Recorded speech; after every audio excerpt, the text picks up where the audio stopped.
It's time to do the morning duty. Got to get these birds fed. Yeah, I guess I better set my feet over here.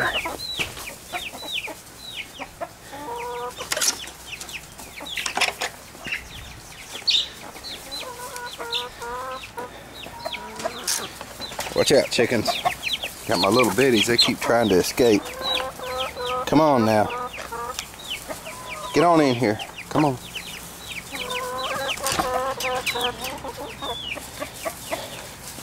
Good grief, I think I need to sell off some of these laying hens. I've got too many chickens. Go on, girls. Get out of my way. I got one. She'll jump up on this feeder and stick her head right down in there. There she goes. Get off of there. Get. She jumps up on that thing, sticks her head straight down in there. Neat. Good grief. What are you doing out there? Breakfast. Come on. I'm gonna gather these eggs. I'm gonna gather these eggs up and do our thing here. She's back up here again, fellas. Greedy. She's a greedy laying hen. Greedy chicken. Fellas, I was gathering and putting away eggs this morning. I got this little one yesterday. I think we had a misfire. Looks like I got a new layer. They don't do so well at first. Okay, guys, here's the scoop. Here's where we're at. Here's what happened. I did a video yesterday, but I lost it. I uploaded it to my computer and made a movie, and I stored it, and I can't find it. So I'm just going to kind of hash it out here. I sanded this hood down, all that old sandy primer, okay, and I sprayed it again. But this time I experimented a little bit with the volume and pressure. I lowered the pressure a little bit and increased the volume, and it seemed to lay out nice. Whether that's the right thing to do or not, I don't know. But some guys have given me some information. Mr. Getter Done 41 and Greg Porter both told me that the gun that I sprayed primer with won't necessarily work the same way as the gun I paint with. And Greg explained that it's the tip, the tip size. So yeah, that's probably I'm not sure what size the tip is in my gun. It says number 3 on it. I don't know what that equates to in tip size, but Greg said at least 1.8, I think.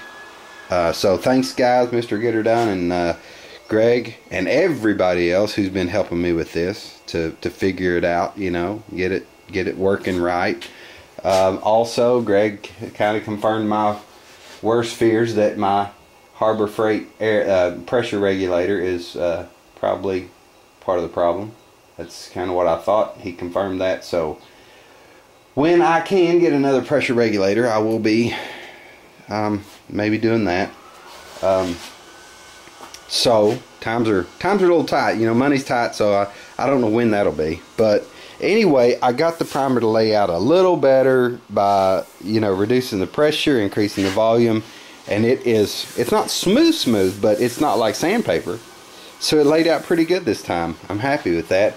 I've got to work on the wife's minivan today. I've got to put brakes on it. I probably will not be even taking footage of that because you couldn't get a more boring video of changing disc brakes. That's nothing entertaining there. Anyway, if I get that done, if I get that brake job done and I have anything left in me at all, I'm probably going to get back on this project here. And I've got a little spot here to touch. I'm pretty happy with it. I mean, I'm not a body guy. You guys know that. I'd be the first to admit that. But I'm happy with, it's a lot more work for me than it is you guys that know how to do it.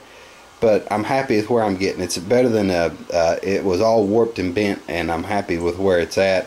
I need to touch that little spot right there. before I actually paint it. But shoot, you never know. I might even paint this hood today, just for kicks. You know, if it doesn't work, I'll sand it out. You know, I'll sand it and do it again. But yeah, it's I want to learn this stuff, man. This is really, it's a lot of fun. You know, part of the fun to me is just learning a new thing. You know, and the paint and body work thing is it's a pretty cool little adventure for old Hambone. Anyway, I got brakes to change, guys. I might catch back up with you later. If this is all you see in the video, you'll know I didn't do anything after I changed the brakes.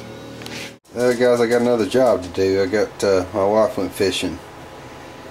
They caught some fish on the river, and it looks like there's about 3 catfish, striper, bunch of bluegill. I'm gonna get them cleaned up.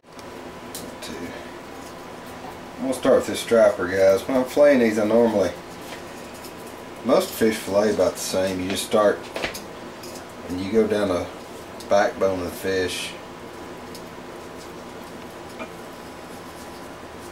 You don't want to cut all the way through. You'll see why in a minute. And you just follow. I don't want to miss that meat right there, but I miss some. And you follow the rib cage. And you just pull that meat off of it.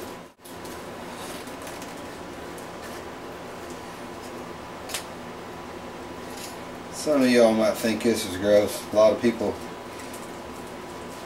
think a lot of my videos are gross. Deer hunt, cleaning deer, skinning deers, butchering deers, whatever else, but to me it's just living.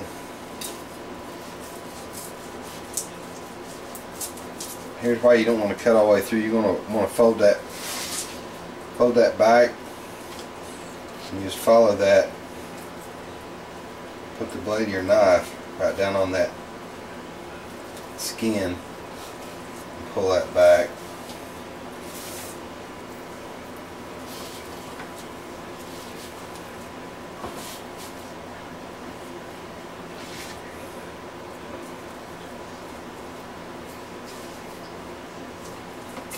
Guys, this is a sauger. Really, really good eating. It's a cousin to the walleye. They can actually breed with a walleye, but they can't, the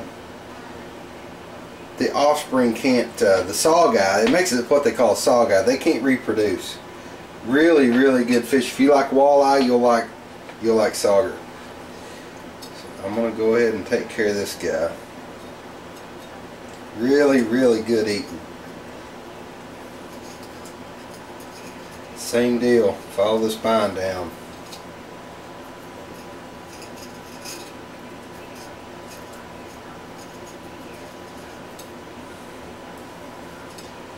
You're just going to follow the rib cage.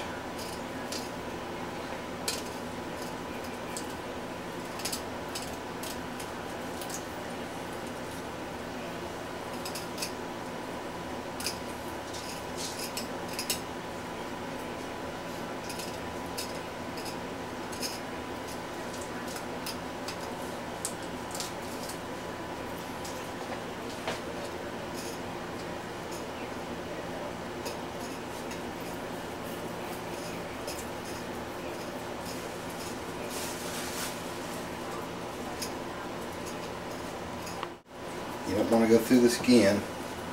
Once you lay that skin straight down on that cutting board, you can just pull it straight back, and the meat will, the fillet will come off of it.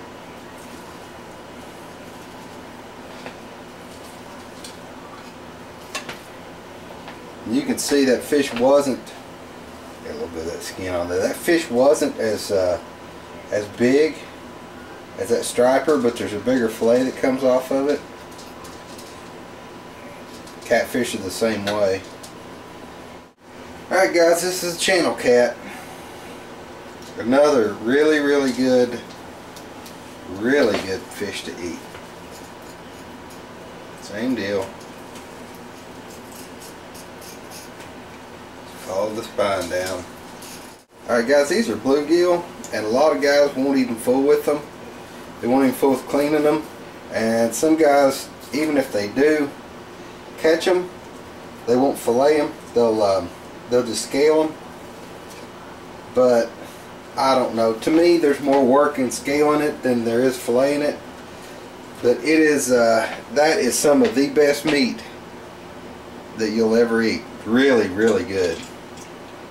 All right, guys, this is the old lady's shovel head. She wanted to make sure we got footage of this one. I had to dispatch it. I didn't want to put that on video. It was still alive, and I don't cut on fish alive. Some guys do. They'll fillet them while they're alive, but I think that's cruel. That's not the way I prefer to do things. In case you're wondering what the hammer was for, that's what it was for. Just going to follow the spine all the way down. Same process. There's a lot of meat on a fish like this. This is, a lot of guys don't like catfish any bigger than this, for the sake of the flavor of the meat, you know. They say it's about perfect size. I couldn't argue that.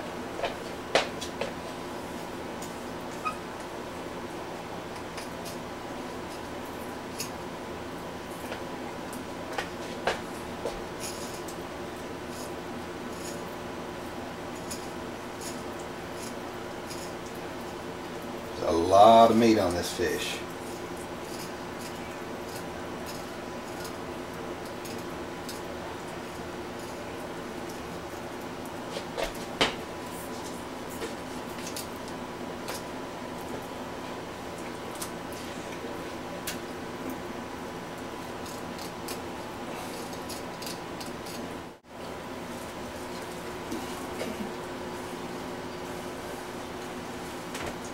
Just about finished, guys. This is it'll take a real long time, but it's a process, you know. That's pretty good. That's a pretty good fillet. That's it. Hope it didn't gross you out, guys. But some guys are interested in stuff like that. That's the take. Well, there's a few pieces left down in there, but that's the take. I'm going to go ahead and get these rinsed up, and I'm going to soak them in some milk overnight, and the old lady's going to fry us up some fish tomorrow. So anyway, that's it, guys. We'll see you later.